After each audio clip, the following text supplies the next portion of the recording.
ഒരിക്കൽ നളൻ എന്ന പേരിൽ ശക്തനും സുന്ദരനുമായ രാജാവ് നിഷാദരാജ്യം ഭരിച്ചിരുന്നു. ഭരണതന്ത്രജ്ഞതയും കുതിരയോട്ടത്തിൽ അസാമാന്യ കഴിവും അദ്ദേഹത്തിനുണ്ടായിരുന്നു.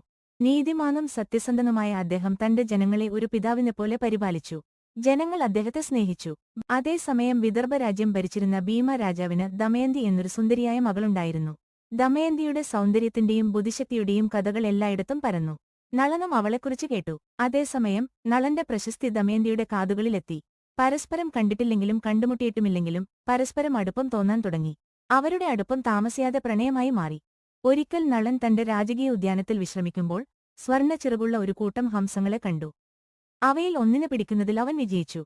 ഹംസം മനുഷ്യസ്വരത്തിൽ അവനോട് പറഞ്ഞു, "അല്ലയോ രാജാവേ നള, എന്നെ വെറുതെ വിടുകയാണെങ്കിൽ ഞാൻ വിദർഭ രാജ്യത്തേക്ക് പറന്ന് അതിന്റെ രാജകുമാരിയായ ദമയന്തിയോട് നിന്നെക്കുറിച്ച് പറയും.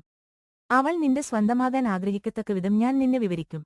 നളൻ ഹംസത്തെ വിട്ടയച്ചു. "ഞാൻ നിന്നെ സ്വതന്ത്രനാക്കിയിരിക്കുന്നു. ഇനി പോകൂ. ദമയന്തിയോട് എനിക്കവളോടുള്ള പ്രണയത്തെക്കുറിച്ച് പറയൂ." ഹംസവും കൂട്ടരും വായുവിലേക്ക് ഉയർന്ന് വിദർഭയിലേക്ക് പറന്നു.